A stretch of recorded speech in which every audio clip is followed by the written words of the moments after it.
Making headlines for this week of January the 8th. Tick-tock, tick-tock. Is the final countdown on to fiat market implosion? NATO support sinks. Europeans realizing NATO failure in protecting, and more its role in promoting conflict. Reagan on disclosure. Former president's diary reveals U.S. manned program when it allegedly didn't exist. And virtual becomes reality. For better or worse, VR is set to become a part of our reality.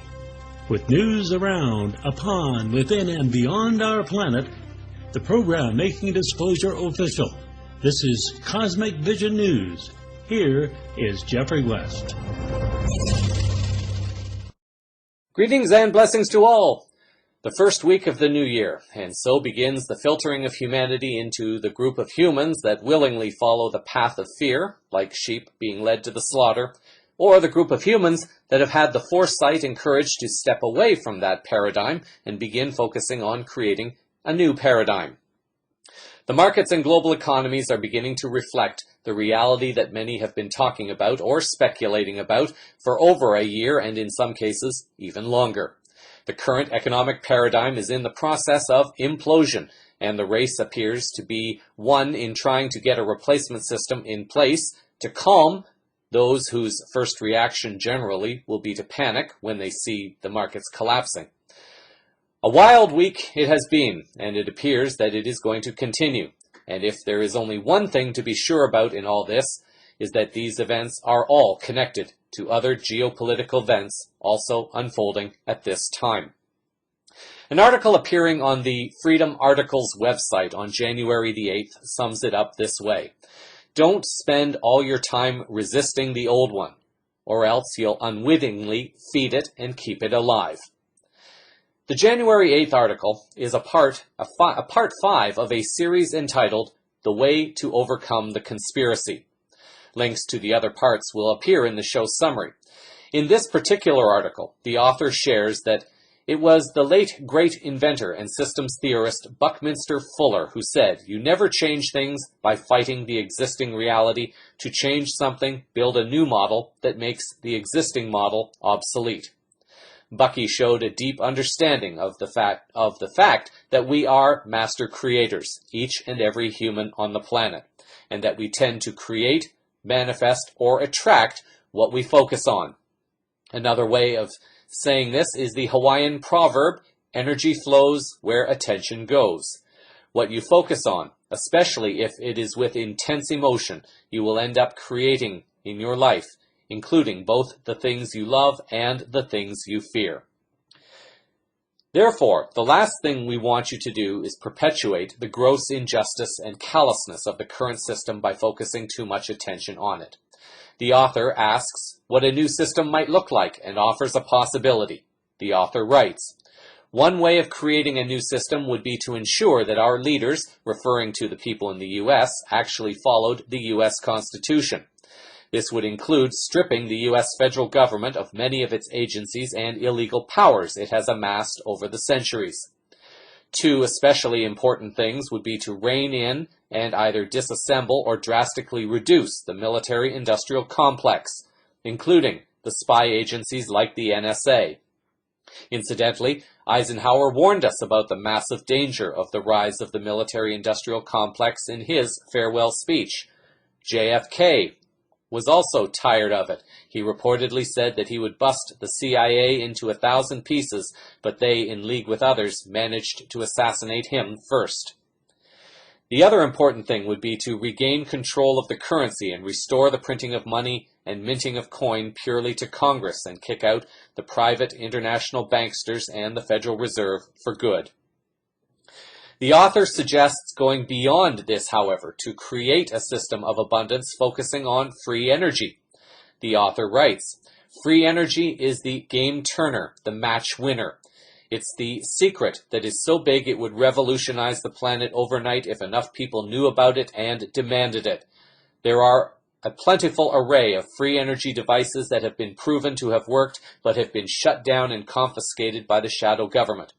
If humanity could manage to develop them and spread them around the planet in such a way that the plans and devices could not be seized, everyone and every household could then generate all their energy, and our independence on oil and fossil fuels would collapse. After the financial events of the past week, it might seem that the influence of the global cabal is what is collapsing at this time, and it is doing so in a much more visible way at this time, which finally brings some validation to those who have been speaking out on this for some time, but not being able to show tangible proof that things are not only very, very wrong, but that things really, really need to change. Now, I'm not going to spend time reporting on all the numbers, because I know that numbers will mean very little to most listeners. Those who are really into the financial details can find all they need from the financial websites. The events started with a 7% drop on the Chinese stock market on the first day of trading in the new year. This was followed, as is usually the case, with other global markets also taking heavy losses. Most of the major European markets lost roughly 2% on the day. Something a bit odd happened on the Toronto Stock Exchange, however. The TSX is owned by Standard & Poor's, S&P. While the New York Stock Exchange was taking a big hit, there appeared to be an influx of funds into the Toronto Stock Exchange. This market, for some reason, did not seem to react like the other markets. At this time, it is unclear where this source of funding came from, although the wise bet would be that there may have been a transfer of funds from another market, probably the New York Stock Exchange, as S&P investors in the U.S. perhaps tried to seek refuge within the higher purchasing power of a lower Canadian dollar. There are far too many interconnected factors to even attempt a fair speculation as to what is going on. Most listeners will know that the global cabal is fracturing, and they are turning onto each other in desperate attempts to save themselves. The traditional rules of financial etiquette in global markets appear to have been thrown out the window. Over the past week, the Chinese stock market panic switch was triggered, shutting down all the trading, not once, but twice, causing an uproar in China. The Chinese central bank apparently turned off that switch ahead of trading on January the 8th. For the global cabal, it seems a switch may have been turned off also, and now it seems all bets are off, and it is now a no-holds-barred scenario. CVN has reported over the last few months that China has begun dumping its holdings of U.S. debt bonds. This has apparently helped contribute to the hyperinflating U.S. dollar value, which pundits have been trying to sell as a strong U.S. recovery. Zero Hedge reported on January 7th that the Chinese surprised the global markets by hiding their selling of U.S. debt. According to the article, a little over 2 months ago, when the official People's Bank of China data revealed that not only had the Chinese reserve outflows slowed down, but actually posted an uptick in October, we warned that capital is still flowing out of China. Here's how Beijing is hiding it. And in that article, they explained that in taking a page from the Western bankers' playbook, the Chinese central bank had shifted to less traceable forms of currency manipulation, namely via something called forwards. Standard central bank intervention to support a currency generally involves selling dollars and buying the home tender. In this case, China's large state banks borrowed dollars in the swap market, sold the U.S. currency in the cash spot market, and used forward contracts with the central bank to hedge those positions. If you can intervene without actually diminishing your reserves, it's somehow viewed as better, said Stephen Englander, global head of Group of 10 foreign exchange strategy in New York at Citigroup Inc. Such central bank activity may not look quite as dramatic on the sale of reserves, and they may prefer that optically, he said. Since this form of foreign exchange intervention does not impact cash reserves and is not reflected in a change of underlying spot securities, China could intervene for an extended period and not show it, which is precisely what happened in October and November. The problem is that this only works for a limited period of time, and only if the manipulation with synthetic instruments works. In this case, it failed miserably, as the latest collapse in the Chinese currency has demonstrated. It also means that sooner rather than later, the People's Bank of China would be forced to revert to traditional cash-based intervention. And then came December. The article continues. As the People's Bank of China revealed overnight, China's foreign exchange reserves plunged much more than forecast in December, capping the first ever annual decline of $513 billion, as authorities sought to prop up a weakening yuan. More importantly, the $108 billion decline from the $3.43 trillion to $3.33 trillion was far greater than the $20 billion estimated, and was the largest on record, and shows that while on the surface the yuan was stable, behind the scenes the bank was furiously dumping securities to prevent an all-out currency rout as outflows hit a record.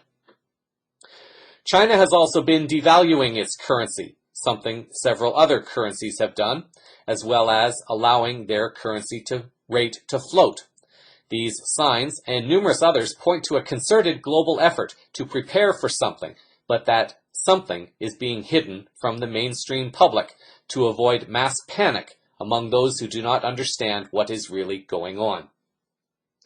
Also surprising this week, perhaps given all the alleged saber-rattling that the U.S. has been doing politically against China, is that Richard Fisher, the former president and CEO of the First Reserve Bank of Dallas from 2005 to 2015, told CNBC in an interview to not blame China. Part of this obviously has to do with concerns about growth and whether China's a leading indicator or not. But, I think we have to bear in mind that what the Fed did, and I was part of that group, is we front-loaded a tremendous market rally starting in 2009, in March of 2009. It's sort of what I call the reverse Wimpy factor. Give me 2 hamburgers today for 1 tomorrow. And I'm not surprised that almost every single index you can look at, if you take away dividends in the S&P last year, unweighted was down significantly, and all the other indices were down. In terms of the 10-year bond, there was almost no movement for the year.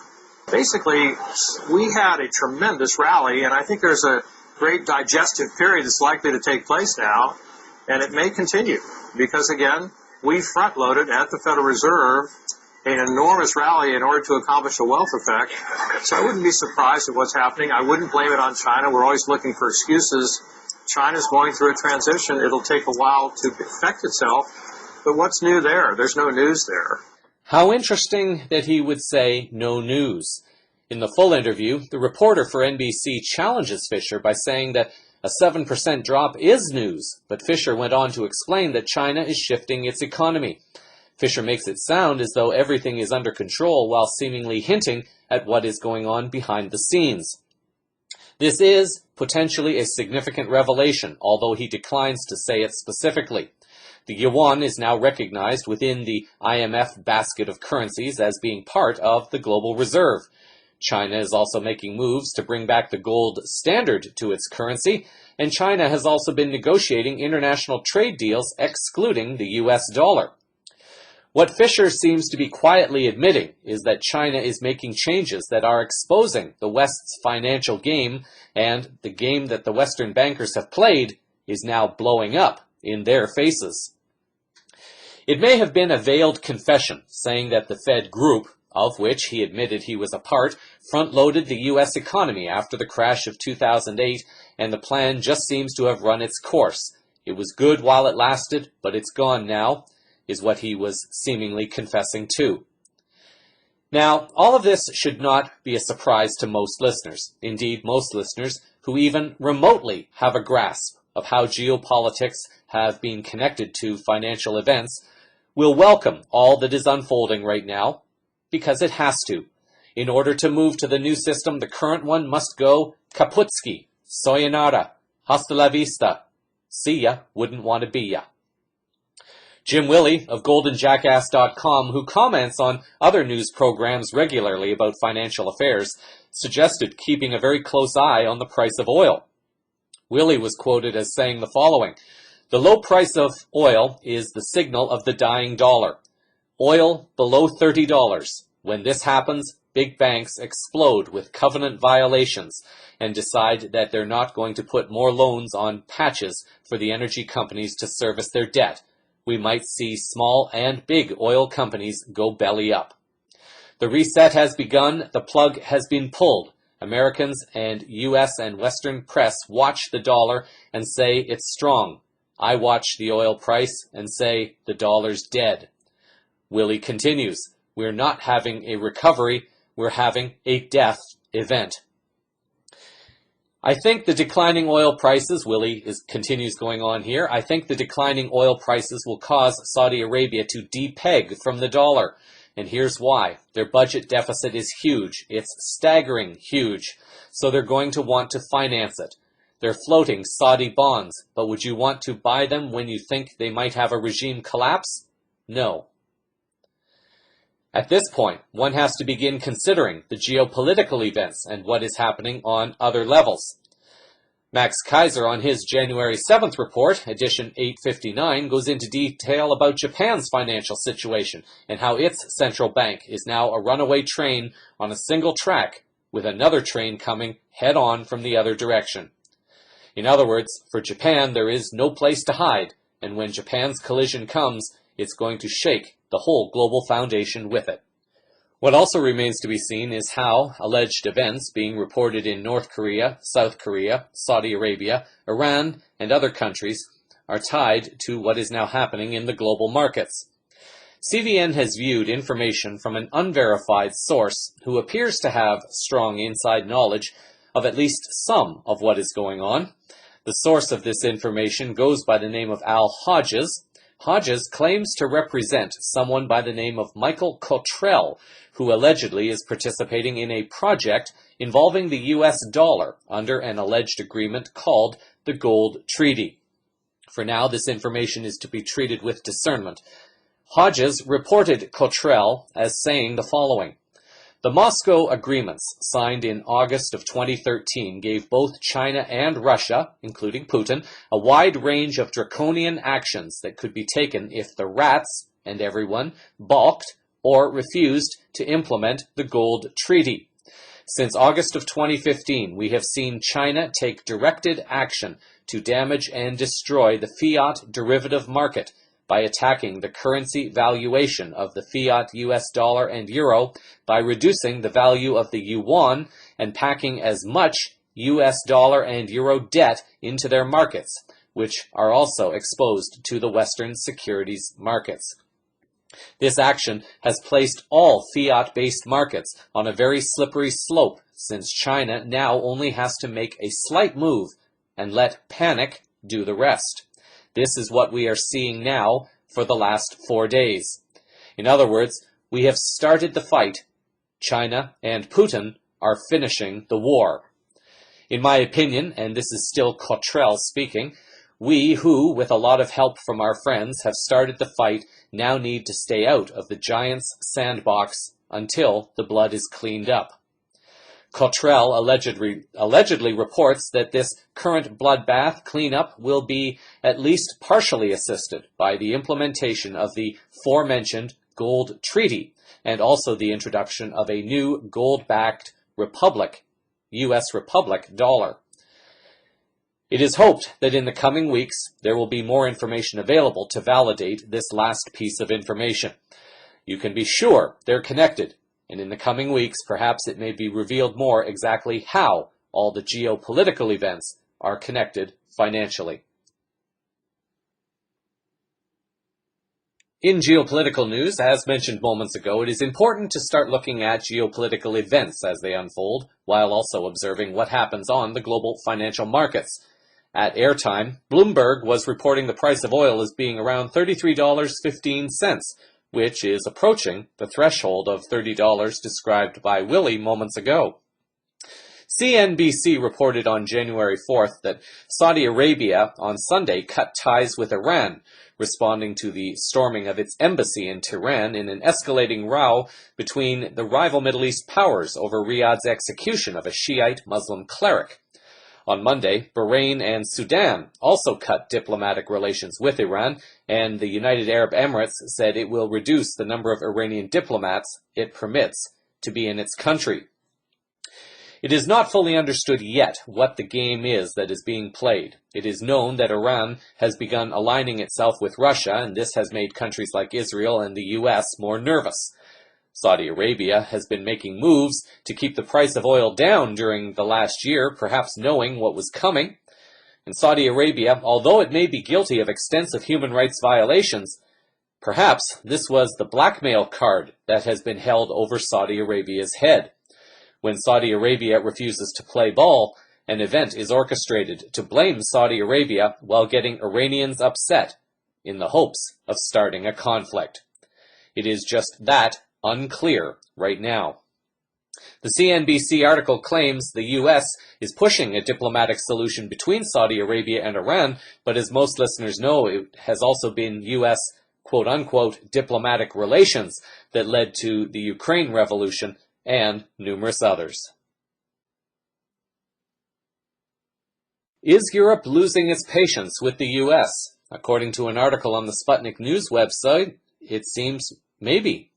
The article on January 3rd writes that amid the mounting refugee crisis caused by NATO's non-stop campaign of overseas military misadventures, Europeans are becoming increasingly wary of multiculturalism, neoliberal reforms, austerity measures, and now it seems even NATO itself, according to American writer and journalist Robert Bridge.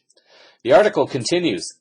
Bridge cites, as an example, a recent raid conducted by the Polish military police with the endorsement of the country's defense minister Antoni Macierewicz on a NATO-linked counterintelligence center in Warsaw, as an example. In his opinion piece for RT's website, Bridge quotes the Polish newspaper Gazeta Wyborcza, according to which authorities entered the complex using a duplicate key and then unceremoniously dismissed the director in absentia, Colonel Krzysztof Dusza, and replaced him with Colonel Robert Bala. Dozens of other bureaucrats and assorted paper shufflers were also relieved of their shadowy duties on the spot. What would cause a pro-NATO nation like Poland to do such an act? The article notes that those who were surprised by Warsaw's tough tactics fail to see which way the political winds are blowing, not just in Poland, but across the EU. Much of the winds of change howling through the streets of Europe can be connected to the failure of U.S. foreign policy and the repercussions that this has had on the European status quo. As hinted at in the first story, geopolitics is very directly tied to economics. The article writes that the author, however, notes that the crises now enveloping the world are not limited to those of a military nature. Ever since the 2008 financial crisis, the worst economic setback since the Great Depression, Europe has been mired in dismal economic growth and high unemployment, compounded by an insane influx of millions of refugees that are only serving to erode Europe's financial prospects, to say nothing about demographics. To cope with all the hardships, many once proud, self-sufficient European countries, Spain, Portugal, Italy, and Greece, to name a few, are forced to take on loans from the very same global bankers that wrecked these national economies in the first place. Bridge concludes with the following observation.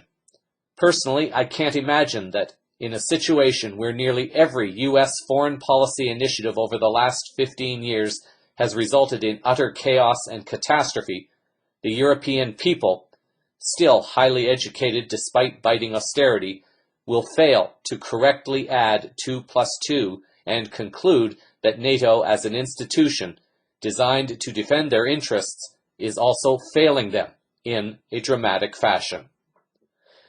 By connecting the dots, it becomes much easier to begin to see why the EU and NATO are fracturing under the weight of all the crimes, frauds, and lies that have been committed against people who are now aware and fed up with it all.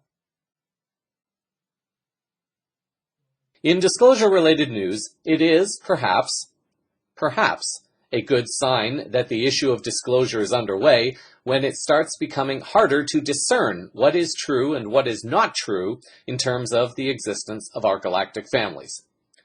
How can this be a good thing, one might ask? Well, the way I'm seeing it, up until now, those who wrote or talked about space or galactic issues were just left alone and written off as crazy or uninformed, or lumped into the category of being a conspiracy theorist. Over the last 2 years, it has become more mainstream that there are many people with backgrounds that are very credible who have begun sharing what they know, and this is causing more people to begin questioning what they thought they understood about their reality. More videos and pictures are surfacing showing alleged sightings of craft. Granted, a number of them could have been photoshopped, and some of them have been shown to be photoshopped. So how could this be good news? The very fact that certain people are willing to dedicate so much time, effort, and perhaps even money into creating fake images or fake videos suggests that there is a big reason for why their efforts are necessary in the first place. And this is to keep as many people away from the truth of the subject. Perhaps what the disinformation agents may not fully understand yet is that many of them are helping with disclosure instead of trying to prevent it. The reason for this goes back to the essence of who and what we are. Energy. A fake image of a ship in the sky, not doing anything but sitting there peacefully, has the potential to plant a seed. Now, some may choose the negative, fearful seed, but it seems that the vast majority appear to be choosing the positive seed. They share the photo, regardless of whether or not it is real, because the one who shared it truly believed in that moment of time that it was real.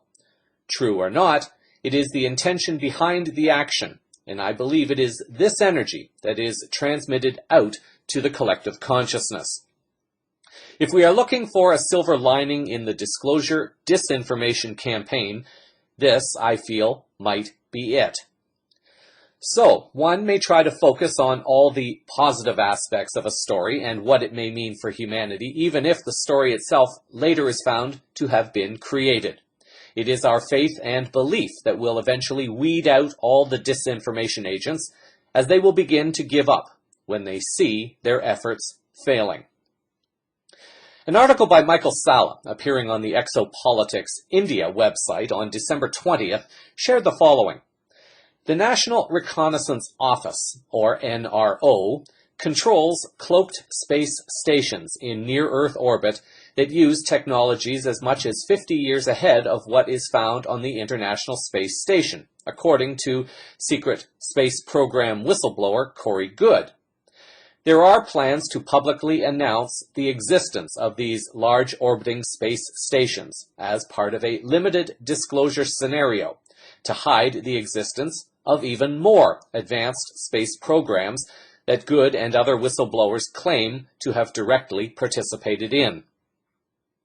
Salla makes reference to information that continues to come out from David Wilcock and Goode. Goode is a whistleblower who has been gaining prominence with the help of Wilcock in revealing information about the deep space programs and other non-Earth alliances, as well as information. Salla notes the following. The NRO was recently in the news with its declassification of its involvement in an attempt to set up a manned space station for espionage purposes in 1963. The Manned Orbiting Laboratory, which was to use a Gemini space capsule and a secret corps of military astronauts, would have housed NRO spying equipment. The U.S. Air Force, the USAF, was ostensibly in charge of the Manned Orbiting Laboratory program, but it was really run by the NRO, which had been officially created in September 1961 due to an unsuccessful USAF satellite program. From its inception, the NRO's purpose was to conduct high-altitude and near-Earth orbit surveillance. The USAF NRO claimed that the Manned Orbiting Laboratory was cancelled in 1969 because unmanned satellites were far cheaper. It starts to get a bit more interesting at this point. Sala begins to talk about the U.S. shuttle program, writing that this program began in 1981 and conducted a variety of low Earth orbit missions, such as placing satellites in space. From 1979 up until the arrival of the first U.S. astronauts at the International Space Station in 2000, the U.S. did not have a manned station in space, according to the official public record. Yet, a passage in the diaries of former President Ronald Reagan indicated that there was indeed a permanent U.S. presence in near-Earth orbit.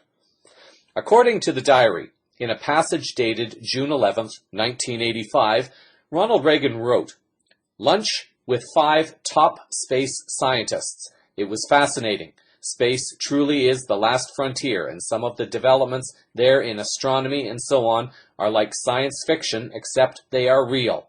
I learned that our shuttle capacity is such that we could orbit 300 people." What makes this little quote so noteworthy? Well, Sala explains.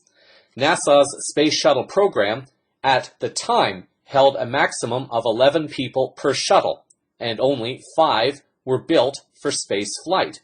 Even if all 5 took off fully loaded, it would be impossible to place and maintain 300 astronauts in orbit. Reagan had publicly revealed that the U.S. had a secret fleet of military spacecraft that could send up to 300 people to one or more secret space stations in near-Earth orbit. Reagan's admission is striking evidence that the NRO and the USAF had secretly gone ahead in building permanent manned platforms in space that could conduct intelligence gathering and other military tasks.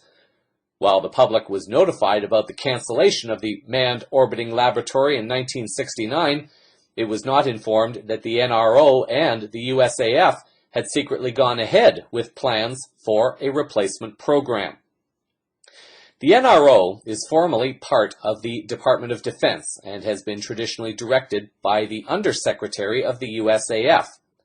In 1982, the USAF Space Command was created, and it became the new institutional cover for secret space stations built in collaboration with the NRO.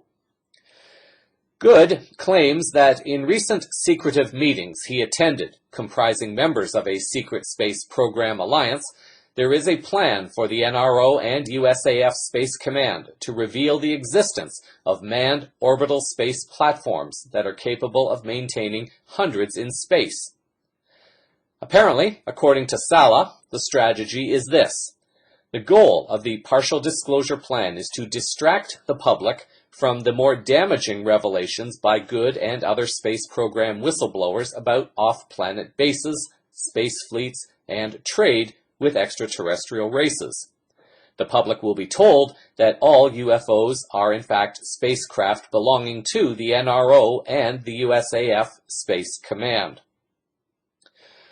From all this information, assuming it is true, my first question might likely be, if Corey Goode is attending these meetings, and if he is now sharing information under what appears to be his real identity, why is he still being invited to these supposedly secret meetings if the powers in charge know that he is going to be disclosing this information to the public via David Wilcock's program? So although many of us know that disclosure of some kind is taking place on numerous levels, it remains to be revealed exactly what is happening with regards to this information being reported at this time.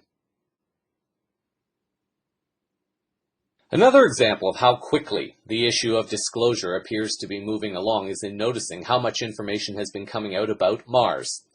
CVN reported on this also a few weeks back.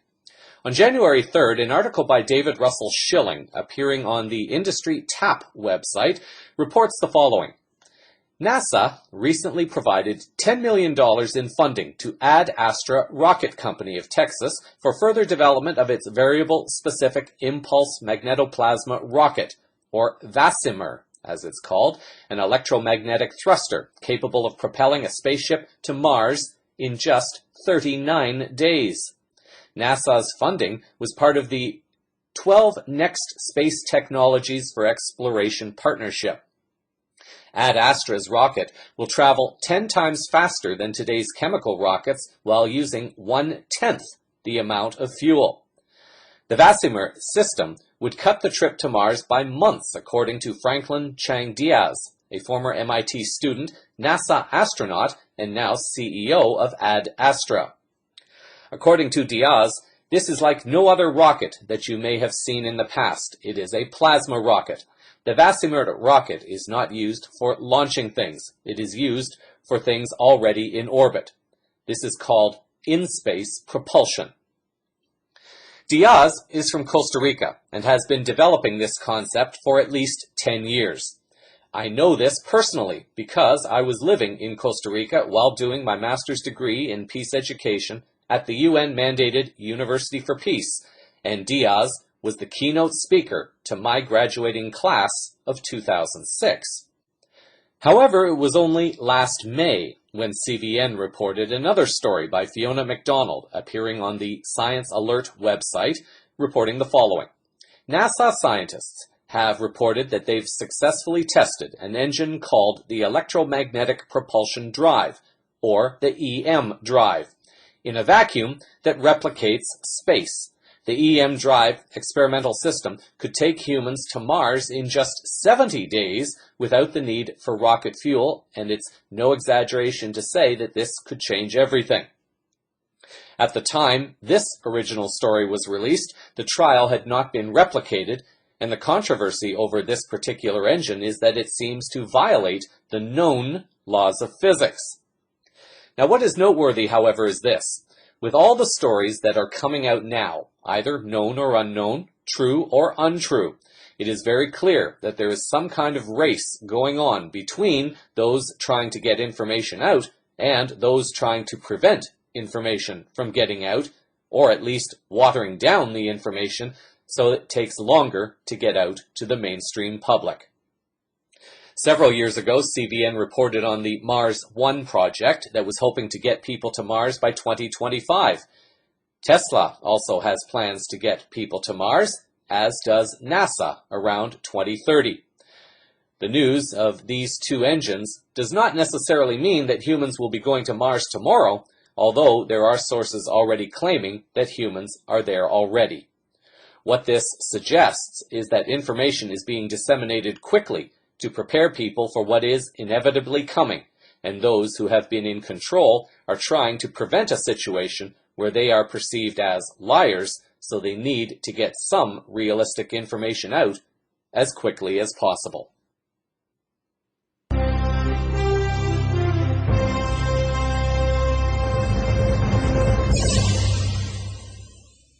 Over to tech-related news now. We start by looking at one of the other pieces of technology that will arguably become one of the big hits of 2016. For those who are thinking about the greater interest of humanity in the planet, they may choose to look at something like 3D and perhaps 4D printing as being the beginning of the era of replicators, as predicted in the Star Trek movies. For those less attached to global issues, there is technology like virtual reality, and some sources are claiming that virtual reality technology is virtual that has become reality and is on the verge of a big boom in 2016. With more on this story, here is this report from Euronews. Virtual reality is hardly virtual anymore. At this year's Las Vegas Consumer Electronics Show, more than 40 exhibitors are showcasing VR devices. That's a massive 77% rise compared to 2015. Virtual reality headsets will be all the praise this year, according to experts, with projected sales expected to skyrocket by 500%. And that's before Microsoft has even released its hotly anticipated HoloLens headset, previewed last September, but still a work in progress. To see 2016 and CES be the home of multiple manufacturers announcing and releasing timings for their VR to come onto the market, the competition makes a really exciting space. Virtual reality actually transports you to another world. You put the headset on and you actually can't see the world around you. It can project you on a beach, on top of a mountain in Japan. In the far-flung future, virtual reality is a whole nother experience. Despite game makers taking the lead in VR technology, various industries are now grasping its potential. Visualize, a London-based virtual reality company, produces 360-degree content. They've worked with sports stars, car makers, rock bands, and even travel agencies, demonstrating the varied and far-reaching applications of VR. We capture that by using 360-degree cameras that are essentially bowls of cameras, different kinds of cameras for different jobs. And these all capture video at once. We then synchronize the cameras, stitch and blend all the content, and produce a sphere, which you can then put into virtual reality in a virtual reality headset and immerse yourself in it and look around. Video games will be the key driver of virtual reality hardware this year, according to a new report which predicts consumers will spend more than $5 billion on VR gaming hardware, accessories, and software. As with everything, given the current geopolitical, geoeconomic climate, there is the good, the bad, and even the ugly. There are those trying honorably and legitimately to change the world by attempting to create products and services that do something good, while people also try to just survive within this cabal-driven economy. There are those who are only seeking to profit and capitalize as much as they can without considering the impacts of their products or services on humans or the planet. There are, arguably, 1,000 shades of gray or more in between. Each virtual reality developer will have to be evaluated according to his or her or their service. VR technology initially is being marketed towards the gaming industry, as the report indicated. However, there are numerous potential benefits that this technology could bring to humans. Getting lost in a game reality situation, especially a gaming reality that contains a lot of violence, has the potential to do a lot of harm, and it does very little to help promote the awakening of young minds to their higher purpose, and it could be argued that it only keeps them dumbed down. Virtual reality technology is already being explored for the pornography industry, and this also has the potential to do a lot of harm. But what if, however, virtual reality technology could be used to help people to develop self-confidence and self-esteem, perhaps in dating situations, or perhaps public speaking, dealing with post-traumatic stress disorder, learning a language, learning to operate a piece of equipment, or even to help people blow off steam in various ways as a form of therapy. Perhaps individuals who are having mobility challenges could use virtual reality technology to trick their brain into acting, which may encourage the reparation of damaged nerves in the body that could possibly help restore limited or possibly even full motion in the body. Like any great idea, this technology has the potential to be the best and the worst in terms of how it benefits humanity. It depends what the individual will choose in terms of VR experiences, and it also depends what people will give their greatest support to, the positive or the negative aspects of the technology. One of the other big hits at the Consumer Electronics Show was driverless cars, and this also has the potential to be used as a force for positive change or as a force for negative change. 2016 appears to be becoming a watershed year as we begin to witness more publicly the collapse of all the systems that were formerly under the tight control of this global cabal. That is beginning to disappear, and taking our focus away from the negative aspects of technology and applying our focus to the positive, life-affirming aspects of technology is what has the potential to make real the reality we are all claiming to want. One just has to choose this and make it so. In a story that combines a bit of technology, science, architecture, and even other topics, an inspiring futuristic article has crossed my path. The article by Lance Shuttler on January the 2nd, appearing in the Spirit Science website, initially focuses on architectural designs for an underwater eco-village. As humanity continues to explore new and perhaps more self-sustaining ways to live, there may be those who will feel drawn to living in a water environment. And this article reports on an architect who has designed a self-sustaining underwater eco-village.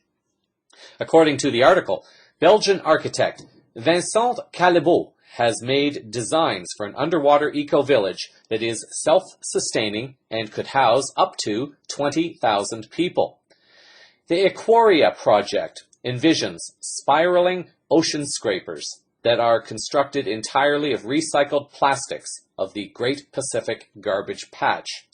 The Aquaria would house up to 20,000 people, have science labs, offices, hotels, sports fields, and farms that would feed everyone in the eco-village. The plans call for 250 floors that reach a depth of 1,000 meters. Desalinated water would be used for drinking, bioluminescence would provide light, and microalgae would take care of recycling the organic waste matter. The eco-tower's geometry and ballasting would help to counter whirlpools and natural buoyancy. This will also help against storms, currents, and earthquakes. The shell will increase in thickness and strength the further down the towers reach into the ocean. To look at the designs, at least for me personally, was quite thrilling. To be able to envision living in an environment such as this and to have it built in a way that uses recycled waste and also uses a rapidly expanding technology such as 3D printing, and that at least offers some degree of hope that such a living environment could, theoretically, be created within a decade, is amazing. What is also intriguing about the architect is that on his homepage, he not only shares more pictures about the design of the eco-village, but he also shares a hypothetical letter written from a teenager in the year 2065, writing about growing up in an underwater eco-village. The following are selected excerpts from the futuristic 15-year-old teenager. The youth writes, "My name is Océane. I'm 15 years old. I'm an aquanaut teen. I was born in immersion in 2050 in an underwater farm called Aquaria, off the coast of Rio de Janeiro. Bio-inspired, the farm draws its name from a bioluminescent, light-emitting jellyfish characterized by its articulated, webbed tentacles. These tentacles enable it to swim and ensure its stability while producing its own energy. My grandparents are oceanographers and architects. For the past 50 years, they've been participating in the collaborative construction of Aquaria. It's a genuine underwater village printed in 3D from algoplast, a composite material they invented that mixes algae with garbage from the seventh continent. You know the seventh continent? That infamous soup of plastics formed at the beginning of the century in the heart of the 5 main ocean gyres, where the Coriolis effect causes the currents to swirl. In the 20th century, on Earth, every human being was producing up to 10 times their weight in garbage annually. 269 million tons of plastic with a life expectancy of 1,000 years were thus produced every single year, and more than 10% of it was ending up in the oceans. My grandmother explained to me that geopolitically, the seventh continent didn't belong to any state. It was indeed located in international waters. Through negligence, no one wanted to commit to cleaning those 27 million tons of plastic waste trapped by the sea currents in the heart of their vortex. The oceans, which cover 71% of the surface of our blue planet, had become the dumping ground of humanity, she told me. Her letter goes into a bit of detail about what her parents and grandparents have done to create this new village, and she also describes the objective of the community and the people of the seas, as she calls them. The future Océane writes, "To explore the abyssal zones in a respectful way, this is the purpose of the sea peoples, in order to speed innovation and to democratize new renewable energies, by definition inexhaustible, massively. This community fought the capitalist frenzy, rubbing its hands at the idea of plundering the last petroleum, ore, and methane resources through drilling and fracking natural habitats at great depths. To develop new scientific, energy, pharmacological, and food resources unsuspected until then. Such was their credo in 2015. People of the seas, with their blue economy, were thought of as crazy. In times of obsolescence, people much preferred to dream and escape to Mars after having plundered everything on Earth. She also describes her future community. Their main access is on the water surface through our 4 marinas, covered with a mangrove rooted in a floating dome, 500 meters in diameter. Modular living, co-working spaces, fab labs, recycling plants, science labs, educational hotels, sports fields, aquaponic farms, and phytopurification lagoons stack up layer by layer. The twisting of the towers is ultra-resistant to hydrostatic pressure.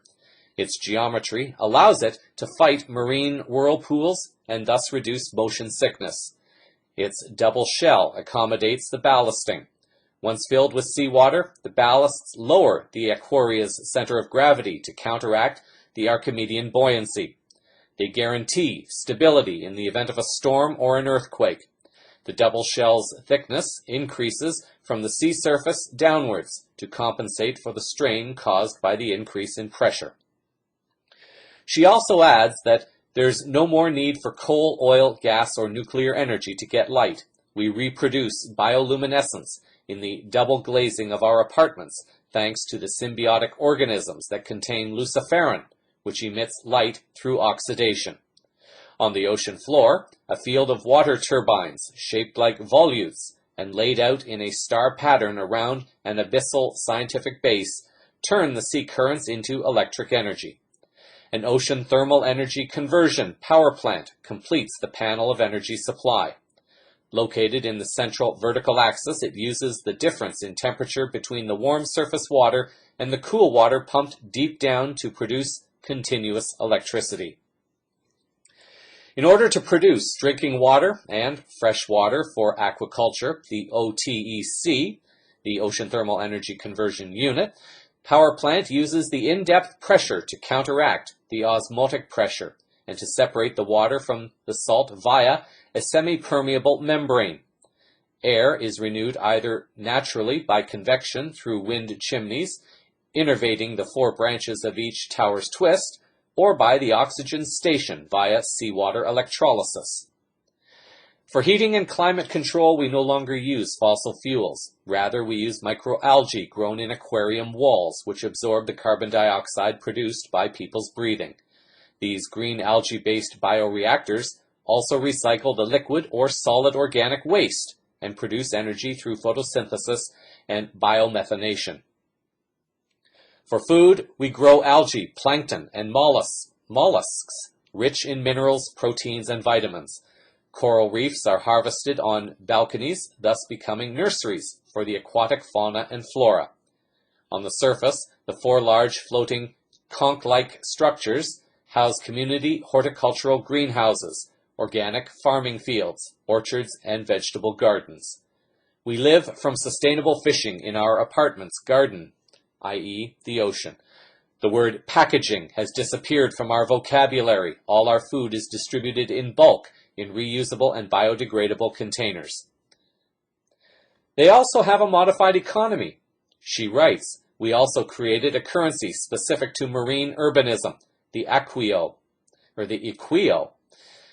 2050, just before I was born, my parents voted in favor of a referendum for a bill to implement the universal revenue. In this vertical village, the economy is horizontal. No more bosses, no more employees. We're now all eco-conscious and individual entrepreneurs. We've become actors of a blue, fair, circular, and interdependent economy again. Man and nature are back at the heart of all concerns. We didn't save capitalism, but we keep saving the climate. Now, the critical listener may choose to berate this as a legitimate news story, and yes, there could be grounds for such an opinion that one may choose to hold. In our current world, however, as we begin to watch all the structures and systems that we once held to be true begin to implode on a global level, we also need to inspire vision, promote courage, and empower action on creating the new world that will replace it. This is a story, and CVN is the newscast that seeks to help achieve this goal. People need to help to reawaken their dreams and visions, and how they can help contribute to creating something to replace what we have now. The link to the story, the architect's page with the letter from Ocean, will appear in the show summary and hopefully inspire some people to help make something like this a reality much sooner than 2050. Finally, in health news, last week we started a 3-part exploration into self-esteem offered by Jeremy Halpin. This series of articles was prepared back in 2013 before he started recording his weekly blog entries, so I will be reading excerpts from his blog posting of June 1st, 2013, Self-Esteem and Health, Part 2. Halpin writes the following: "We are always the first person there in our life until we abandon ourselves. In part 1 of this short series on self-esteem and health, we used the image of a leaky bucket to illustrate how we lose our sense of self and become lost to the pull of others' will, expectations, and even manipulation. The self-esteem loading questions of childhood, what am I thinking, feeling, want to experience, are replaced by what does she, he, or they think, feel, or want of me. Is this always a bad thing? Well, it is an ill wind that blows no good at all. It may develop a refined ability to read and be sensitive to the needs of others. It only becomes a problem when it comes at the expense of abandoning ourselves. That is when we give ourselves away and unconsciously twist ourselves out of all recognizable shape to accommodate the desires of others. Does this mean that other people are manipulative and egotistic? Not necessarily. Most of this dynamic is usually unconscious on their side as well. They are merely following the law of least resistance. If others can convince us to do what they want, well, that is one less thing they have to worry about. When we begin to value ourselves, not through being, but by doing, we become, not surprisingly, very skilled at doing. Doing can raise our self-confidence. We can then, temporarily at least, try to fill our leaking bucket of self-esteem via the outer confirmation of our achievements. So far, so good. But what if we stop achieving? What if we fail in our constant striving to ward off the underlying sense that we are in some way lacking? The bucket continues to leak, but we have run out of ways to keep filling it. Halpin continues, "We see this quite often in the entertainment industry, when someone's efforts are confirmed by highly visible and quantifiable success. They appear confident and filled with self-esteem. It is when that outward support crashes that a truer test emerges. The ageless, existential question arises in the celebrity. Who am I if I am not my successful CD or successful box office project? Or who am I if complete strangers do not love me anymore?" Halpin explains that one becomes one's own worst critic. He writes, "Low self-esteem is often well disguised in outwardly confident, driven personalities. They pride themselves on their high standards. There seems to be an almost sadomasochistic glee in their ability to push themselves to exhaustion, berating every small mistake while never being content with their triumphs. Strangely, though, they are often hypersensitive to outward criticism. This is because they were the first one there to witness and deal with what happened. They have already performed such self-mutilation that it is inconceivable that anyone else could have spotted a fault they have not. It is also because if the fault line in their self-confidence based upon achievement begins to crack, the emptiness of their self-esteem will be exposed for all to see. They will experience the negation of a self defined by doing. In short, or so their ego defenses tell them, they will die. Egoistic, selfish behavior that demands we and the achievements and possessions we desire to be identified with are the dominant center of attention is not a sign of high self-esteem. On the contrary, it is born of low self-esteem and the fear that if we are not constantly confirmed, we will cease to exist. How do I not love thee? Let me count the ways, Halpin writes. There are many other ways low self-esteem can manifest. As discussed in a previous blog on relationships, the relationship with ourself is the one that instructs others how to act in relationship to us. This can occur at both the individual and collective level.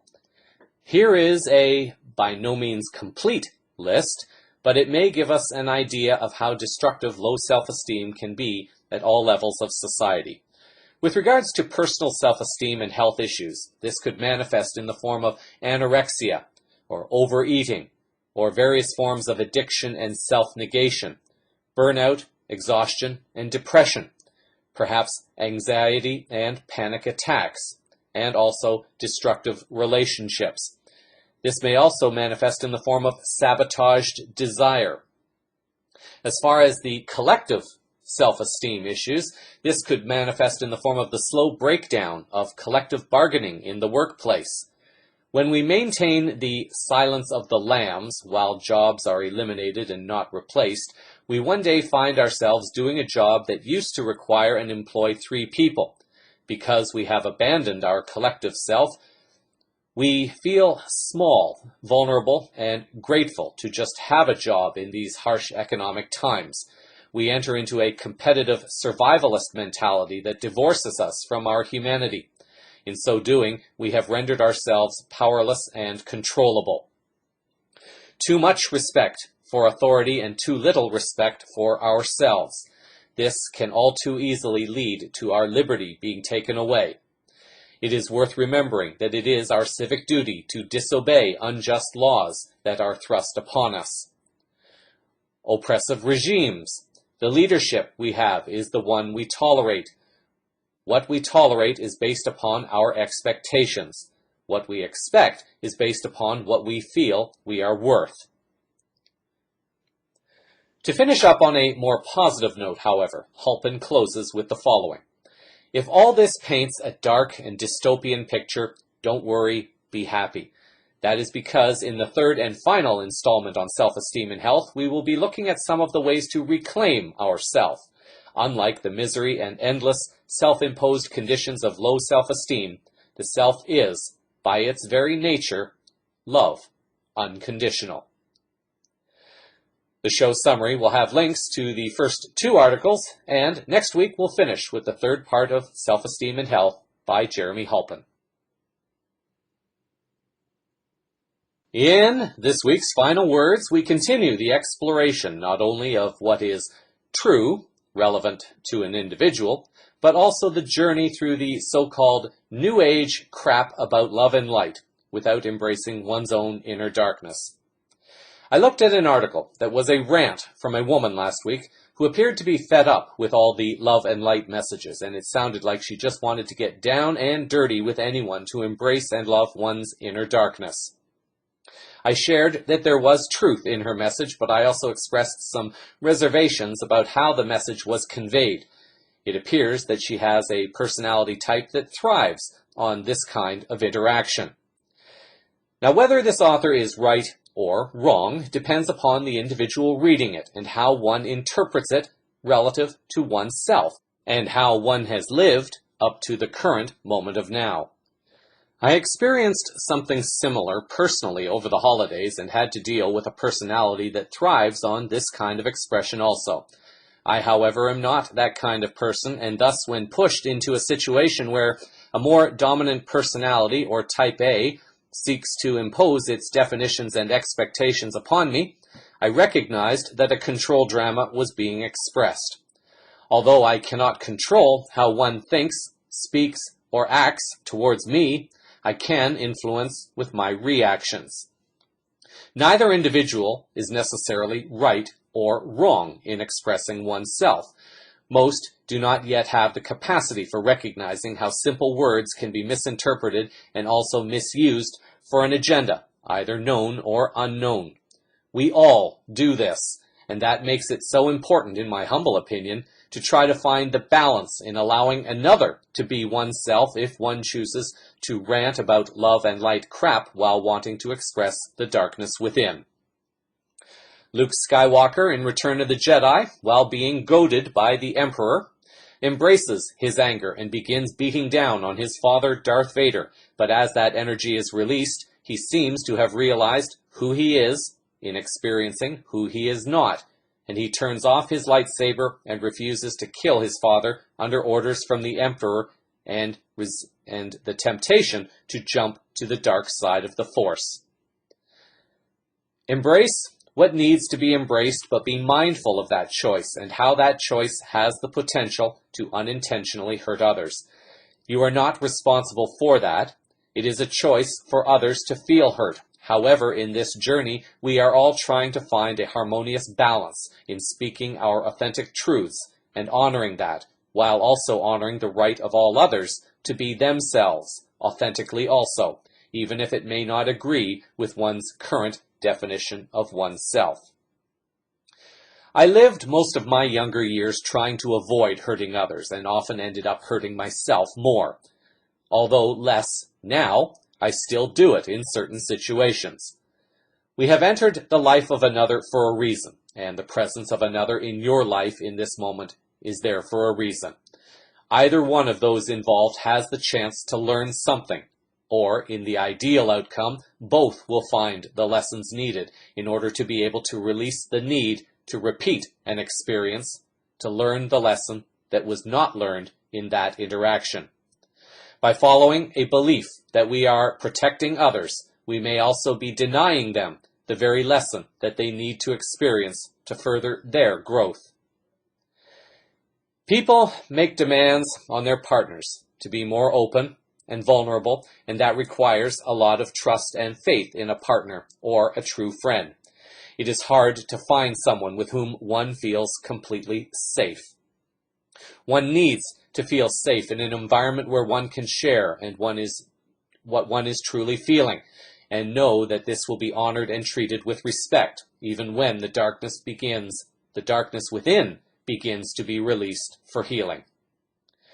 A question may then be raised by some people. If someone who is experiencing this darkness is supposed to be spiritual, is the individual really as spiritual as he or she claims? The answer to that I feel guided to offer anyway to this question is that there is no real answer to that question, because each individual is on his or her uniquely different, equally beautiful path, and any other who compares someone to him or herself cannot really do that. It would be like comparing apples to oranges. Both are fruit and both grow on trees, but there are also fundamental differences. Who am I to say that another person is more or less spiritual than me or someone else? I certainly cannot claim that I am more spiritual than another, as I observe things coming up within me that make me question whether or not I am as spiritual as I would like to tell myself. However, we all experience this to varying degrees, and it is in our ability to reflect on what comes up and how we try to deal with it without manifesting it in physical energies. Another article this week by Elena Saint-Onge, appearing on the soulspottv.com website on December 18th, asks the question, who is more in alignment with one's path of spiritual evolution? A person sitting in a lotus position, taking deep breaths and in perfect composure, or a person curled up in a ball, crying hysterically? Saint-Onge writes, if we base ourselves on everything we have learned from quote-unquote New Age philosophies and most spiritual teachings out there, I think it's fair to say that the person who is meditating wins that question. Saint-Onge offers this as an image, and that it is only an image. Depending upon the person, both perspectives have truth within them. Perhaps the New Age movement has presented a certain image of spirituality in the same way the advertising industry has presented images of the perfect body or the idealized image of whatever it is they happen to be marketing. She offers 7 insights she has observed that demonstrate how spiritual people have not been truthful with themselves. They are as follows, and she also offers a translation of what the statement really means for most of them. Number 1, I have to feel good and stay positive all the time. Her translation, I'm scared shitless of feeling pain. Again, these are insights as to how spiritual people have not been truthful with themselves, and these are the things that they may try to tell themselves. So number 1, I have to feel good and stay positive all the time, but what it means is that I'm scared shitless of feeling pain. Number 2, I behave spiritually, therefore I am growing spiritually. Her translation, I'm not brave enough to explore the darker depths of my being, so I'll just repeat love and light.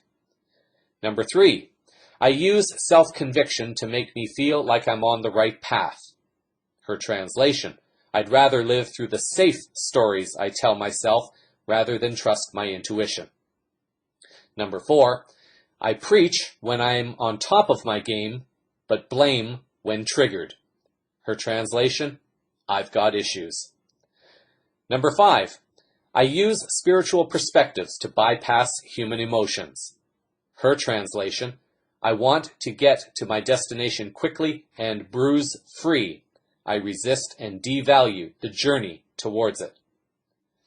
Number 6, I can talk, read about spiritual growth all day, yet avoid using my own life as my teacher. She offers no translation for this one.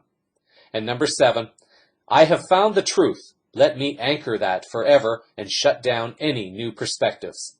Her translation, I am forgetting that I am a unique, fluid, and ever-changing being on a unique, fluid, ever-changing path that adapts to what I need to learn in any given moment. The self-esteem one finds for oneself can help guide one towards expressing the truths one has, hopefully as peacefully and compassionately as possible, while also standing strong in that truth in denying others the chance to take away that strength and self-esteem, hopefully also with the same degree of peace and compassion. This is one of the issues that I personally have been struggling with and reflecting upon over the last number of weeks, and it came up squarely in my face in dealing with a personality that was not ready to respect who I am, but sought instead to try to put me into a box that was not my own. Rule number 2 of the 4 Agreements by Don Miguel Ruiz. Don't take anything personally. Nothing others do is because of you. What others say and do is a projection of their own reality, their own dream. When you are immune to the opinion and actions of others, you won't be the victim of needless suffering. Easier said than done, of course, but then this life path is all about the journey. In a quote from the final episode of Star Trek Voyager, here's to the journey. Create a wonderful week until our next Moment of Now. So that is a sample of the unfolding higher consciousness news around the world this week. Cosmic Vision News is broadcast weekly from the CosmicVisionNews.com website. Links to stories used in this broadcast are published in the show summary, available on the website through the blog. CVN can be followed through the Facebook page, Scene page, YouTube channel, as well as on Twitter, Google+, and LinkedIn. Thank you for sharing your time with me. I'm Jeffrey West, reminding you that sometimes the bad things that happen in our lives put us directly on the path to the best things that will ever happen to us. Until our next Moment of Now, stay grounded in love, hold the vision of light and peace in your hearts. Keep your eyes to the skies. Disclosure is unfolding all around you. Namaste.